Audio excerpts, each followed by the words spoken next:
Yo, what's going on, guys? It is Boy Nick here, back again with a brand new video today. Today is the third episode in my series in which I'm reviewing every single Sony Spider-Man Universe movie up to the release of Spider-Man Across the Spider-Verse coming out in June. This is an interesting one. Today we're going to be reviewing Spider-Man 3. Now, before I actually go into the review, I just want to say real quick, Spider-Man 3 is going to be an interesting movie to review because it is one of the most controversial and divisive comic book movies of all time. There's some people who absolutely just despise this movie and they rail on it. They think it's just like one of the worst superhero movies they've ever seen. And there's some people who think that this movie is fine. It definitely has some issues, though. I don't think there's really that many people who think Spider-Man 3 is like a masterpiece or anything, but the common consensus on the film is that it's not a great movie. And typically you have people who think it's either okay or that's just a total abomination. The reception on this movie is kind of interesting, and so if you guys want to know my thoughts on Spider-Man 3, I kind of want to get out the way. I do like this movie. I do think it is quite good. I don't think it's a great movie necessarily, though. I think it does have some issues, and we'll go through that later on in the review. And I kind of just wanted to let you know right out the gate that this is not going to be a review where I'm just bashing on this movie, because I do actually enjoy this movie, and there's a lot of this movie that I think is actually quite very, very good. It's just that there's also some things about this movie that aren't so good. So I just want to kind of say that right out the gate. I don't hate this movie. I do like it quite a bit. I just don't love it like I love 1 and 2. So I kind of just wanted to say that out the way. So without further ado, let's get into the stuff that I actually like about Spider-Man 3. The first thing I've written down is I still think Tobey Maguire does a great job as Peter and Spider-Man. There's some script issues with things going on, but I think the performance itself is actually quite good. There are some moments in the movie where I do feel like Peter is a bit strange, where he's talking about getting back on the horse with MJ's whole thing about her play being not well received. And it's I get where the writers are coming from. I just don't feel like it was executed the best. It's I see what they're doing, and I understand that Peter's trying to be helpful, because he does know what it's like to be ridiculed with MJ, but at the same time, his is different, so the thing was he does come off as a bit odd during those scenes. I get where they're coming from. I think Toby did the best he could with his performance. He actually does quite good, I think, but the writing for the character can be a bit off, but Tobey Maguire still does a great job in my opinion. I also wrote that Kirsten Dunst is still quite great as MJ. There's a lot of messy script in this movie, but I still think Kirsten Dunst probably did the best she could with this script, and I think that her character was the one with the least amount of problems in my opinion, because there's a lot of writing errors with this movie, but I think her character was mostly consistent with the first 2 movies, and she does a good job. She gives a good performance. I actually kind of like some of the stuff they do with her character in this movie, so she does a really good job, and I think James Franco is still great as Harry, or New Goblin as he's presented in this movie. And again, there's some script issues or some subplots with this character, like him hitting his head. That is a bit bizarre, but I still think Franco's performance is still very good. And even though there are some logical, not inconsistencies, but even though there are kind of some weird things going on with his character and the script for his character, the motive makes sense, and I think that Franco does a great job at making that motive really strong with the character. So I think he does a great job at that. And actually, I also wrote down that Rosemary Harris has some great moments as Aunt May. She's not in it quite as much as she is in the first 2 movies, but the moments where she's there are great moments. I really like the moment where she's talking to Peter about Sandman. One of my favorite moments in the whole trilogy, actually. I think that's a great scene. Her performance is very good in that scene. And I also wrote down that even though I do have some issues with what they did with Sandman in this movie, I thought Thomas Hayden Church's performance was actually very great as Flint Marko. He gave a great performance in the movie. I mean, there's some weird stuff they do with the character, but the actual performance itself was very good. And like what I said about James Franco as New Goblin, is that the motive for Sandman makes a whole lot of sense, and I think Hayden Church does a great job at actually getting that motive across with the character, and actually portrays the emotions for the character really well, actually. I feel like his performance is one of the more underrated aspects of the movie. I also wrote down that Christopher Young's score is quite good. This is the first movie in the franchise, actually, where Danny Elfman didn't do the score. And it's still some of the original themes from the first movies are there, but all the scoring music for this movie was done entirely by Christopher Young. Very good score, not as good as Danny Elfman's score, obviously, but still quite good for the scenes that it's in. And I also wrote down that although I do have some issues with the visuals in this movie, there are some visuals that are really great. Prime examples for me are the birth of Sandman. It's a beautiful looking scene. I think Christopher Young's score is really attributes very well to that scene. It's a beautiful looking scene, beautiful CGI. It's tragic, but the feels are there, and it's one of the moments of Spider-Man 3 where it's this movie isn't terrible. It's got some really amazing moments. It's just it can get bogged down by the convoluted script. But I think that's a beautiful scene. I think another visual that's great for me is I like the CGI for the Venom symbiote. I have issues with Venom, and we'll get to that in the flaws, but the actual visuals for the symbiote itself of it crawling everywhere, I actually like quite a lot. It's really interesting. It actually kind of looks realistic to a degree, and it kind of shows you what they could go down the line with when they made the Venom movie starring Tom Hardy. I think it's some nice visuals there. I also wrote down one of the best things about Spider-Man 3, this is probably my favorite thing about it, are the very beautiful themes of forgiveness and letting go of the past. There's script issues with this movie, but the motives for the characters are clear, which is one of the biggest compliments I can give it. And also the actual themes of forgiveness and the characters trying to understand each other and letting go of the past, I thought was beautifully done. Yes, it's convoluted and there's a lot of stuff going on, but they actually did a really good job at getting the emotion of the movie across. And that's one of the biggest constants for this whole trilogy.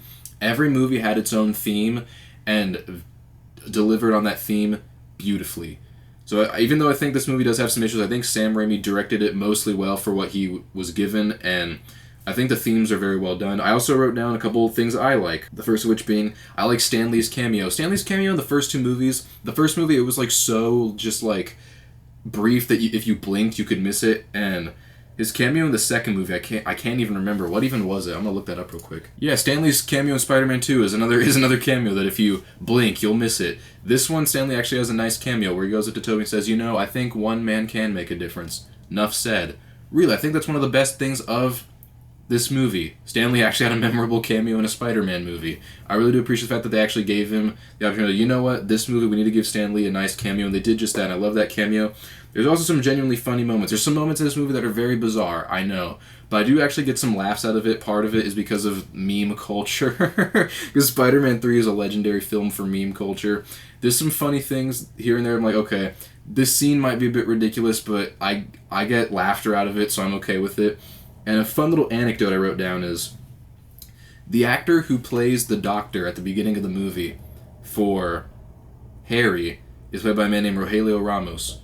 Interesting fact about Rogelio Ramos, he's an actor from my hometown, and he also was my dad's former student. That doesn't necessarily have anything to do with the movie, I just think it's a cool little anecdote for me. I just think it's really cool that someone that I have like a tie to was in this movie. And speaking of that, Thomas Hayden Church, while he wasn't born in my town, he did actually live in my town at one point. So we got two actors from my hometown in this movie. I mean, that's not necessarily saying that it makes the movie better or worse, just for me, I think it's really cool. I just want to put that little thing in there. So even though there's a lot of things with this movie that are very good, and I've mentioned that, I do like this movie, I have some flaws. Now, from this point on, I'm going to go very deep into spoilers. If you have not seen Spider-Man 3, I highly recommend skipping over this scene and finding out my overall thoughts at the very end. So, you've been warned. The first thing I have written down my flaws, unfortunately, is Bryce Dallas Howard as Gwen Stacy. Now, here's the thing. I have nothing against this actress. I thought she was very good in Jurassic World. I also liked her quite a bit in M. Night Shyamalan's The Village. I have nothing against Bryce Dallas Howard. She's talented.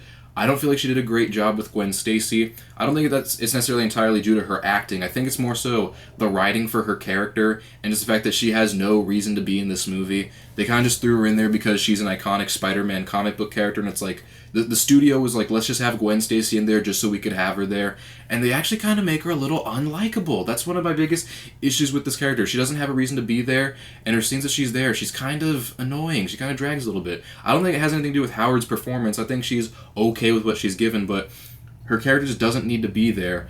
And because she's just so written to be so annoying, it just makes the presence very just unpleasant, unfortunately. Another thing I have written down is Topher Grace as Eddie Brock / Venom. Now again, Topher Grace, I have nothing against this actor. I actually was a big fan of That 70s Show. He's talented. I like him a lot.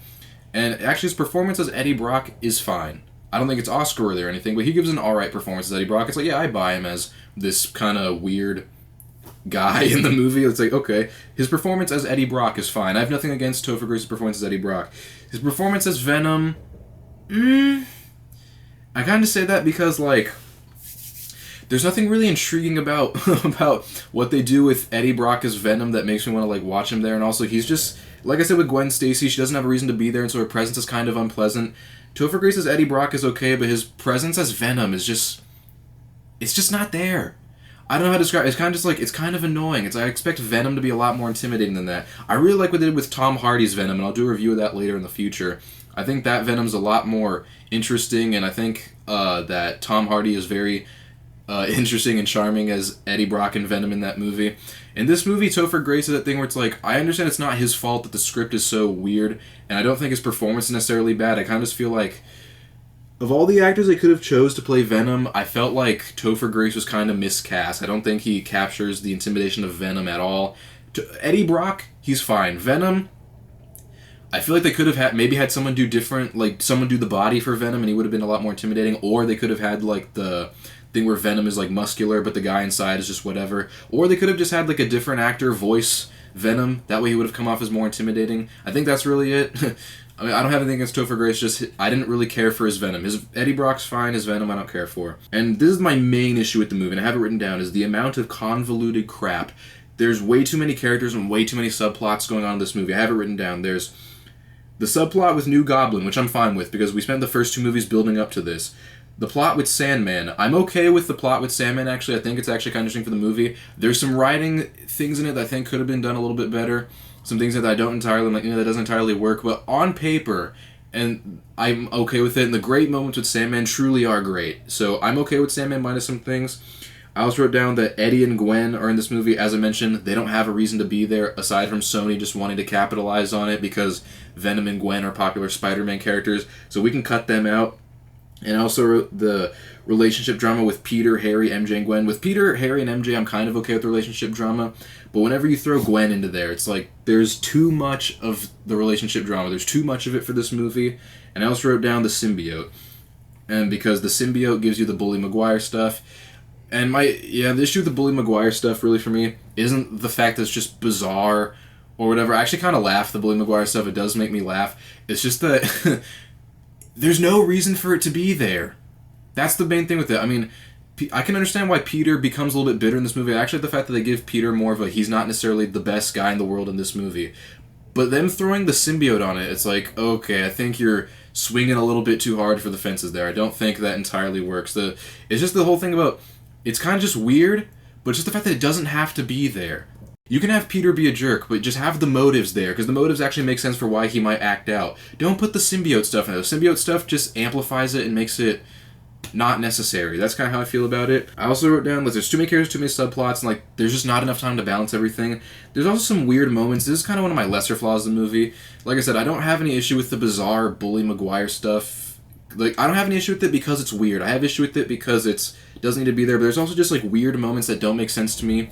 The fact that whenever Sandman falls into the collider, they say that, like, oh, the mass is different. It's probably a bird, which is dumb because a bird is so light, and this is the mass density of a human in there. So that's dumb. I also think that, for whatever reason, the cop with the shovel, when he's about to slam down to the sand, he does it as if he's about to impale Flint Marker, if he's about to decapitate him. There's also, like, stuff about Sandman's daughter having a locket with herself. I can understand a kid having a locket. I don't understand why a kid would have a locket of herself in there. That's what I don't get.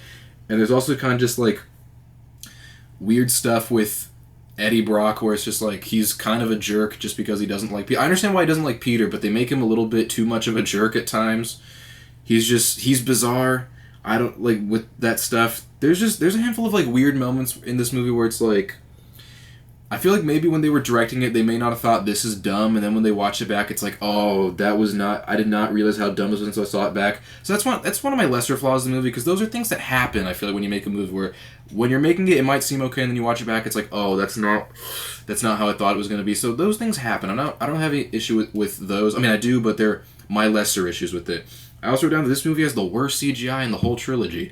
Now, the first 2 movies were not overly reliant on CGI. I wrote the fact that there's some frames in Spider-Man 2 that don't entirely work, and that there's some dated CGI in Spider-Man 1, but they weren't overly reliant on it. This movie is overly reliant on CGI. There's just some scenes that take me out of it, and it's kind of the thing where it's like, I can tell you're a generated image on a screen. I know that this is a superhero movie, and I have nothing against CGI, but they just overuse and they use it as a crutch just too many times. Not all the CGI is bad. As I mentioned, I like the Sandman birth, and I like the symbiote, and I like some other scenes that look very nice, but there's too much CGI where they over-rely on it, and it makes for some very inconvincing stuff. And I also wrote down that I don't like Venom's costume. I'm not going to go deep into why I don't like Venom's costume. It's just that Venom is a symbiote alien. And so, whenever I see the one that Tom Hardy has in his movie, I like it because it actually has like that alien look to it. This one, he looks like a dude covered in black goo with just weird eyes and teeth. And what also, I wrote down the logical inconsistencies. I don't have too many issues with the logical inconsistencies, but I do with the way it works with Venom. Because for whatever reason, when Peter has the Venom symbiote, it looks like Spider-Man, and it resembles Spider-Man, and he's able to take the mask off and all this stuff. But then whenever it goes on to Eddie, it turns Eddie into like a black guy in goo, where it actually looks very goo, and he has the weird big eyes and the weird teeth. I don't understand that. I know that in the movie they talk about how when the symbiote latches onto a person, it can create a weird relationship with it. So maybe it works differently with different people, but it's just a weird little thing where it's like, what? Like, you can tell that Sony just wanted to have Venom in there because Venom's famous. They need to have Venom to please the fans. They didn't know what to do with the story, because it's like, let's just have Venom in there. Who cares if it makes any sense? So that's my big issue with, like, the Venom suit. I also don't understand how whenever Peter is covered in the Venom stuff, but, like, still not with the head, it changes the color of his hair and it gives him full eyelashes, but whenever Topher Grace wears it, whenever it covers his head and it comes off, his hair's the same, his eyelashes are the same, but it gives him weird monster teeth. Again, just stuff that I'm just like, this is where it shows it doesn't have to be in there, because it's just kind of dumb.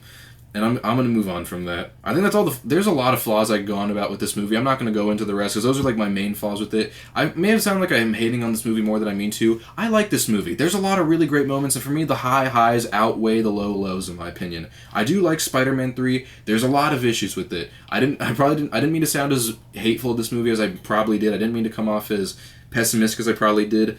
I'm just talking about the issues with it that don't make a lot of sense. This movie is definitely disappointing compared to the first two, but I do think it is still quite good. I don't think it's as worthy of the hate as people give it credit for. And this is kind of like that oddball movie in the trilogy where it's like the first two I love and the third one's good. It's not great, but it's good. And so, for those reasons, I think Spider-Man 3 is for the most part a good movie. It's got a lot of issues, as I've previously mentioned, but I can overlook those issues because of how great the greatness is. So for that reason, this score might sound surprising, but I'm going to give Spider-Man 3 a rating of an 8 out of 10. It's got a lot of stuff, and it can be frustrating at times, but it's entertaining nonetheless, and I love the high highs, so that's the reason I can give it 8 out of 10. I can understand why you guys would feel inclined to give it a lower number. And for the grade, it's going to sound surprising, but I'm going to give it a B+. I know that might seem very friendly for Spider-Man 3, and it kind of is. As I'm giving it, I'm like, yeah, I can see why someone could have an issue with it. I can understand why you guys would give it a lower grade than that. I was going to say that right up front. If you guys don't like this movie, I get it. If you guys think that my grade and my rating for it is too friendly or it's too kind, I get it. If you guys want to let me know why you might disagree, feel free to let me know in the comments down below, and just please be polite about it. That's all I ask. Guys, Spider-Man 3 is a good movie. It's just not great. But I enjoy it as a Spider-Man fan. I enjoy it for its high highs, even though it can feel frustrating at times. So that's why I'm going to give it the grade and the rating I did. So I hope you guys enjoyed this review for Spider-Man 3. Very peculiar review, but I hope you enjoyed it nonetheless. Make sure that you tune in to my channel next week to watch my review of The Amazing Spider-Man. I'm excited to talk about that one. As well as be on the lookout for my review of Loki coming pretty soon. That's also coming next week for my Disney Plus series. What are your thoughts on Spider-Man 3? Let me know in the comments down below. Make sure that you guys hit the like button, hit subscribe, hit the notification bell so you get notified about latest videos. Leave a comment down below, let me know what you think. Also, go and follow me on my socials. My link is in the description to go follow me on Twitch, Instagram, and TikTok, so go follow me on those. And yeah, it's been it. Peace.